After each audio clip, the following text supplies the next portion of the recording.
Стою с заведенной машиной. Короче, сказали, что, выгрузили меня. Я вот сейчас поеду 83 километра до следующего паркинга. Стану там, буду ночевать. А завтра поеду на последнюю выгрузку. Милка куховарит. Будет рис с мясом, с луком, с морковкой, специями. Такое тепленькое. Милка куховарит еще 52 минуты.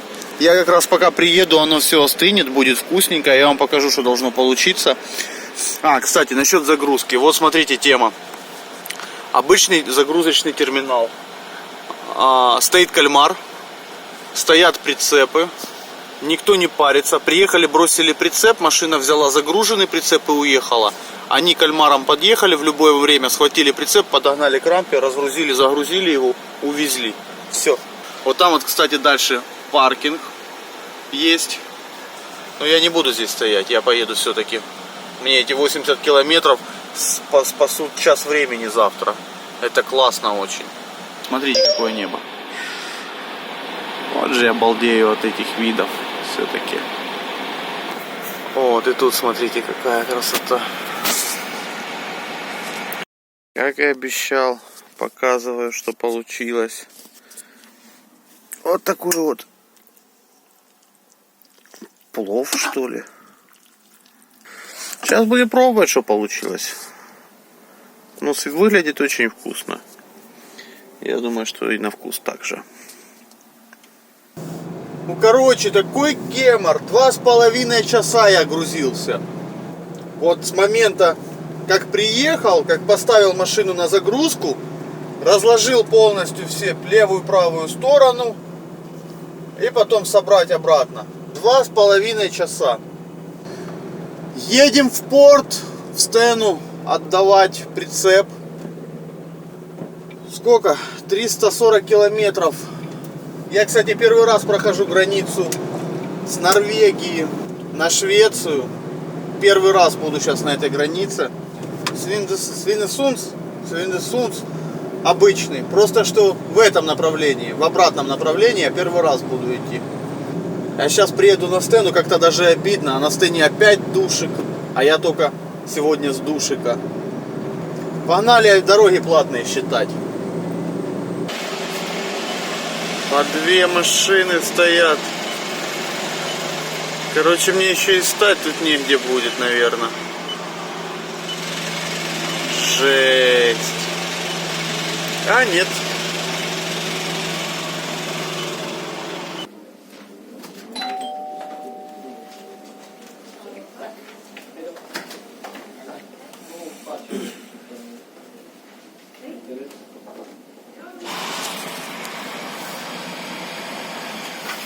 Не удержался, объехал полностью весь порт. Вот Стеновский паром стоит с правой стороны, а это осьминожка стоит. Смотрите, какая махина, блин. Она еще с поднятыми лапами. Вот она берет контейнер целиком за раз. Вон там кальмары стоят в боксе, а это осьминожка. Вон погрузчики рядом.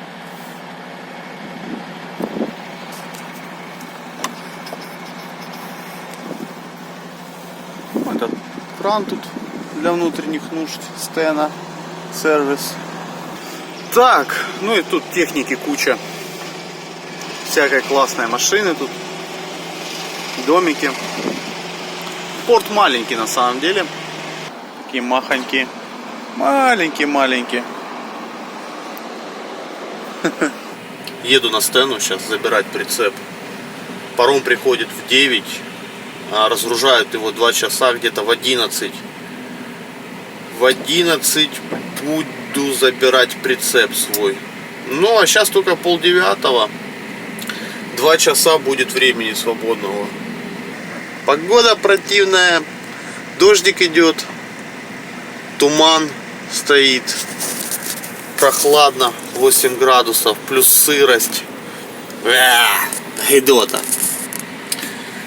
Нульцевая Volvo 500. Что-то захотелось посмотреть. Смотрите, какой у них комплект идет, набор. Запаска. Тут все новенькое. Выходы для воздуха. Электроники.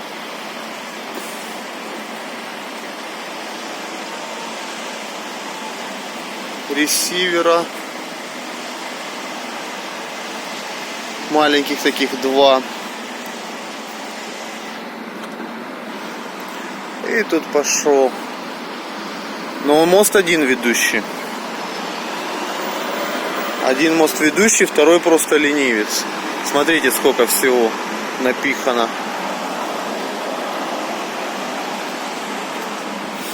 Второй просто... Да, второй просто ленивец без ничего. Причем он одинарные колеса.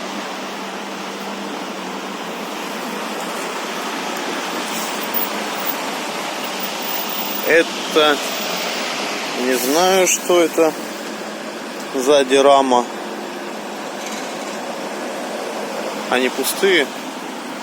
Нет, подрамник.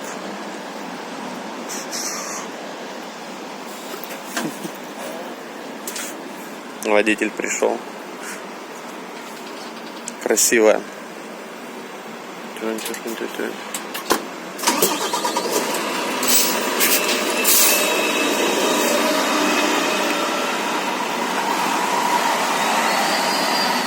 Смотрите, какая крутая штука.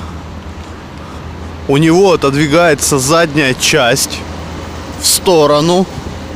Пристройка эта вся. И там стоит сканер. Поднимается он на гидравлике вверх. Выезжает в сторону. Опа, там внизу датчик, видать. Лазер. Когда машина этот лазер пересекает, вот он где протирает, она начинает сканировать. Рентген. И там в маленькой машинке все показывается. Клево? Скажите, клево? Камера сверху не одна, а 2 с этой стороны. Слева, справа. Так что, когда будет вас останавливать или проезжать мимо такая, будете знать, что это такое. Чтобы вы понимали, не знаю, как здесь, но по неким причинам, вот я вам объясню масштабы. Сим-карта от мобильного телефона, если уронить в машине на польской границе, я думаю, что здесь тоже. Просто сим-карту от мобильного телефона, обычную. Ее найдут. Ее причем найдут очень даже с большим интересом, радостью. И тебе отдадут. Ну а если найдут не ее... О, утки.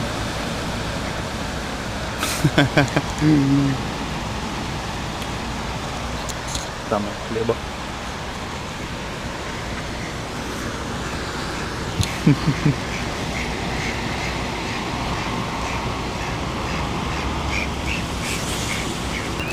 Объясню, что с сим-картами. Есть чип Tahoe. О, так он даже стоит. Есть чип Tahoe. Tahoe чип на каждого водителя. Украинцы практикуют такую вещь, как езду с 2 чипами.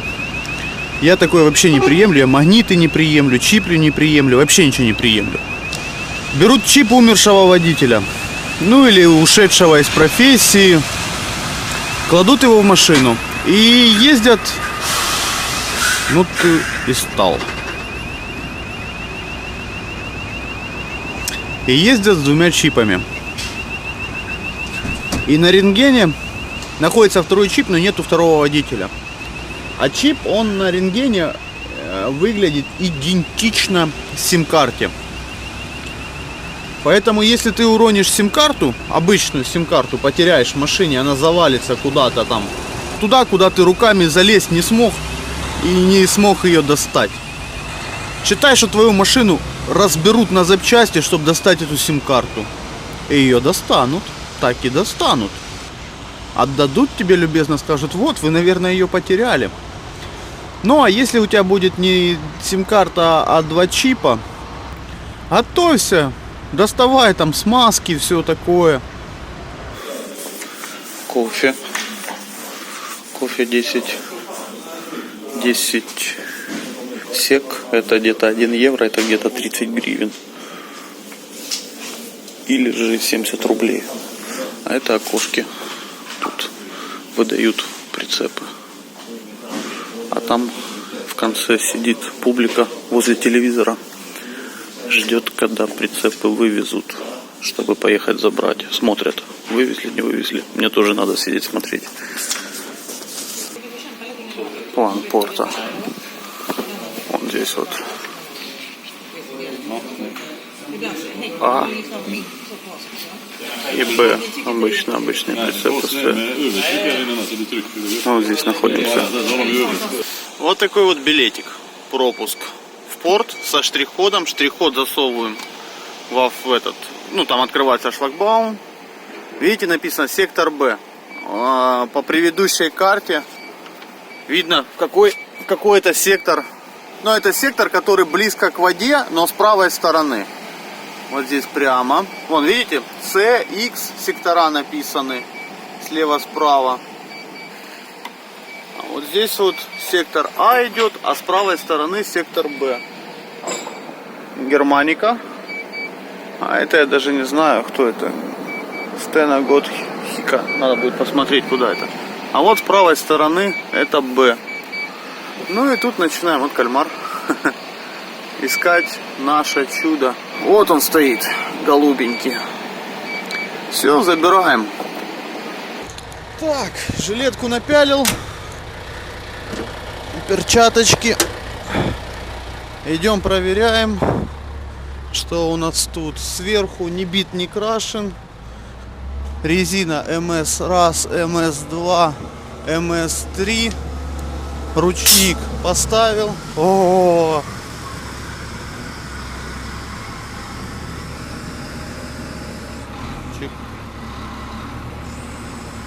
Мне еще название нравится — рукожоп. У него же реально рука эта из жопы торчит. Не попал. Вот рукожоп.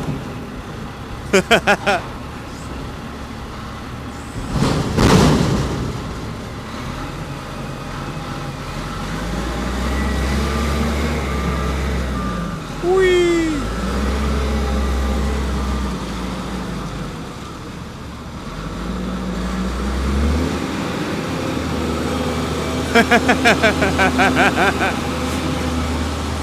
Ну как вам, рукожоп за работой?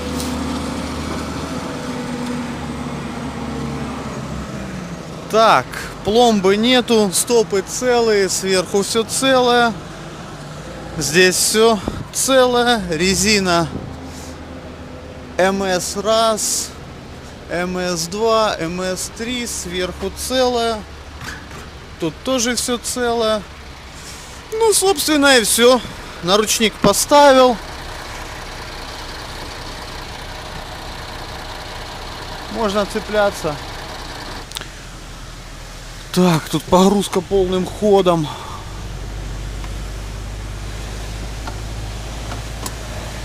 Буду сейчас разбираться с документами. Ерунда какая-то. Опять в очередной раз. Просто ерундятина документальная. Вот хочу вам показать просто, чтобы вы понимали. Ну, опять в очередную тематику документов. Вот это было в конверте. Бумаги.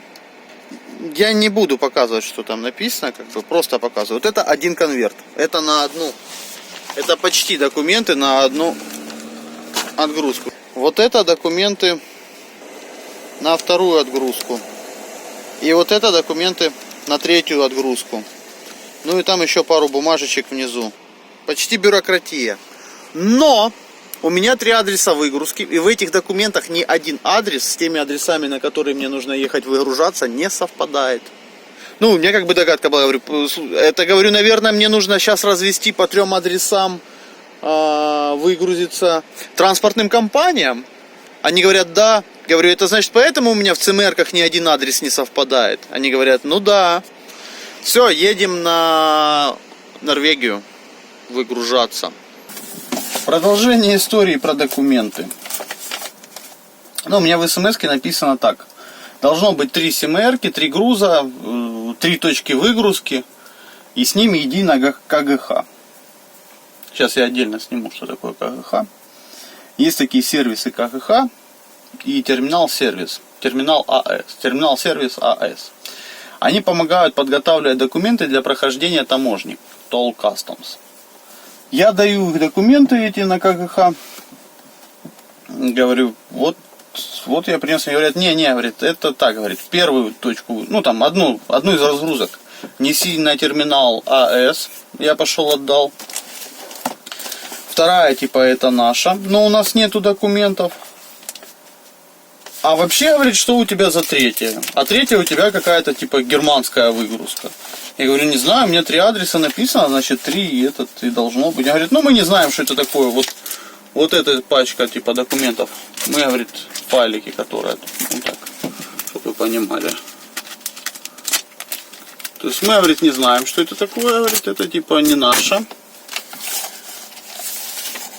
Вот то, что у тебя отдельно, то, что конверт был целиком, это не хватает 3 бумаг.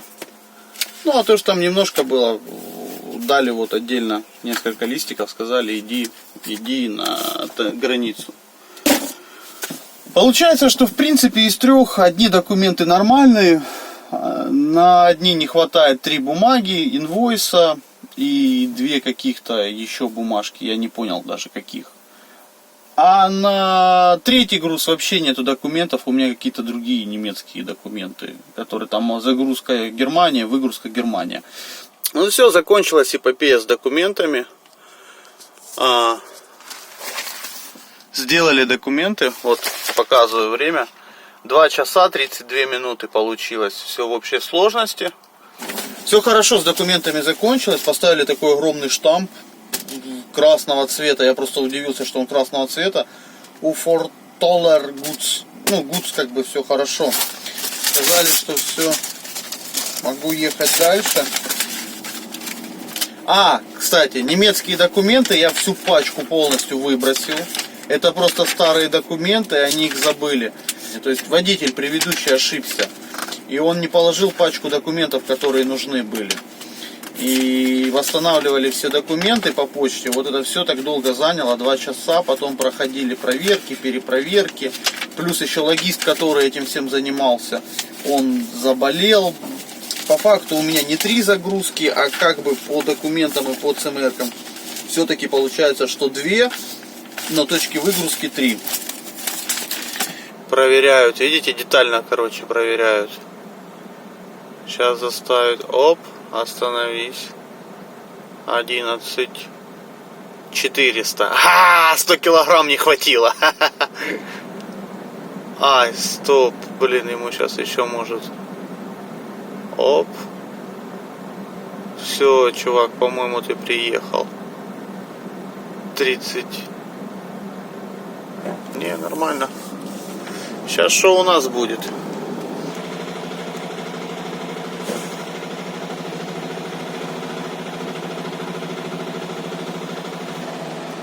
Езжай нахер, сказал. Валим на разгрузку. Так, сейчас утро. Вот я вам хотел показать, как загружен прицеп в притирочку. Просто прицепик стоит. А вот я хотел бы вам показать Frühheim Transport. Это Oslo Transport компания. Я понял, что я не выговорю это слово следующее. Приехал мужичок, грузчик, на работу. Такой лет 45. Приехал на Мерседесе, на вот этом вот, на Акросе. Пошел, сейчас будет разгружать меня. Вот это, я так понимаю, хозяин компании приехал на грузовике на работу. Приехал в 6:30 утра, за полчаса до начала рабочего дня. И в течение рабочего дня работает в этом здании грузчиком. Ну или, ну, чтобы понимали, кто такой успешный человек здесь, и чем он отличается от наших успешных пидорократов, назовем их так. Смотрите, какую древесинку грузит. Белую. Пошел он брать большой. Вот и попробовали сначала этим разгрузить. Ну, точнее, даже не попробовали, а он просто подъехал. Говорит, не, говорит, этим не получится, пойду большой брать. Ну, сейчас посмотрим, какой он большой привезет. А прицеп, получается, выпирал немножко, колеса сбоку выпирали. И задние, ну, задом мы его не выгрузили, только боком. Пошел он за большим погрузчиком и что-то не возвращается. А эти прицепы явно мусор возили. Мусоровозные прицепы. Это в тот момент, в том году, когда Швеция покупала мусор. Видите, это 100% прессованный. Ну тут пластик в основном. Да, крышки пластиковые, всякое. Вот. Когда Швеция покупала мусор из Европы, был такой период времени. В Швецию везли мусор, выгружали его здесь, загружали древесину или еще что-нибудь. И вывозили отсюда. Куда-то он пошел и пропал. Блин, мне надо выгрузиться сегодня в 2 местах еще. Что ж за... Вон тут целый контейнер с бумагой. Приятно. Блин, чувак, ну долго? О, приехал, наконец.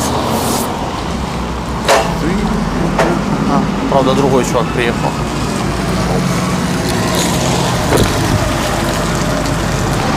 Вон, видите, кальмар написано. Кальмар 10 тысяч 5, 10-100. Вот поэтому их кальмарами и называют. Видать, это производитель какой-то. А я деревня не знал.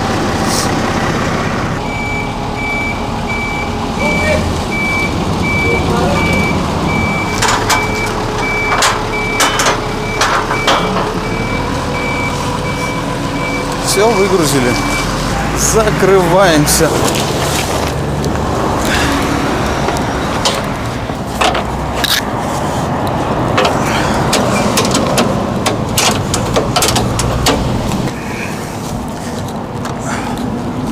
Все. Так. Теперь проходим тут.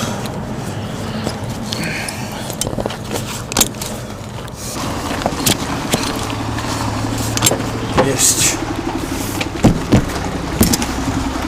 Так, теперь мне нужно вот эти снятые, хотя бы, особенно вот здесь, где мешки, хотя бы штучки 2 поставить. Потому что не нравятся мне эти мешочки. Они так стоят.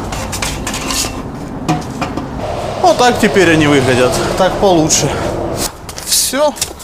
Выгрузились. Дальше выгружаться теперь. У меня дилемма. Мне прислали маршрут выгрузки. Вот получается одна точка, вот вторая.